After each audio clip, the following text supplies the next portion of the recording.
ইরানের নবনির্বাচিত সর্বোচ্চ নেতা আয়াতুল্লাহ সাইদ মুজতবা খামেনির সরাসরি নির্দেশে ইসরায়েলকে লক্ষ্য করে ক্ষেপণাস্ত্র হামলা চালিয়েছে দেশটির প্রতিরক্ষা বাহিনী।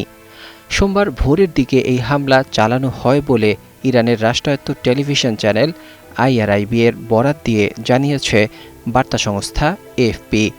মুজতবা খামেনি ইরানের সর্বোচ্চ নেতার দায়িত্ব নেয়ার পর এটি তার নির্দেশে পরিচালিত প্রথম কোনো সরাসরি সামরিক অভিযান। ইরানের রাষ্ট্রীয় সংবাদ মাধ্যমে প্রচারিত প্রতিবেদন অনুযায়ী সোমবার ভোরের দিকে একগুচ্ছ ক্ষেপণাস্ত্র নিক্ষেপ করা হয়।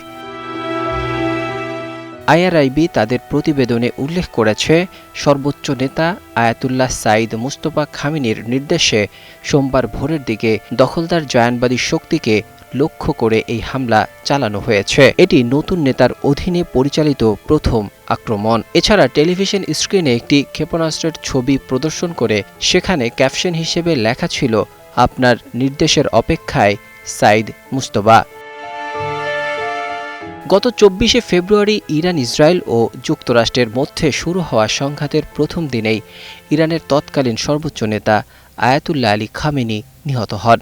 তার মৃত্যুর 9 দিন পর গত সপ্তাহে ইরানের প্রভাবশালী সংস্থা দ্য অ্যাসেম্বলি অব এক্সপার্ট তার পুত্র মুজতবা খামেনিকে সর্বোচ্চ নেতা হিসেবে নির্বাচিত করেন। ইরানের রাজনৈতিক ও সামরিক কাঠামোতে সর্বোচ্চ নেতার অবস্থান সবার উপরে। তিনি দেশটির প্রতিরক্ষা বাহিনীর প্রধান বা চিফ অফ কমান্ড হিসেবে দায়িত্ব পালন করেন। সামরিক নীতি নির্ধারণ ছাড়াও গোয়েন্দা সংস্থা, অর্থনীতি এবং পার্লামেন্ট সহ রাষ্ট্রের প্রতিটি গুরুত্বপূর্ণ ক্ষেত্রে তার সিদ্ধান্তই চূড়ান্ত বলে গণ্য হয়। মধ্যপ্রাচ্যের চলমান এই উত্তপ্ত পরিস্থিতিতে মুজতবা খামেনির নেতৃত্বে ইরানের এই নতুন পদক্ষেপ বৈশ্বিক রাজনীতিতে গভীর প্রভাব ফেলতে পারে বলে মনে করছেন বিশ্লেষকরা। ডেস্ক রিপোর্ট, 21শে টেলিভিশন।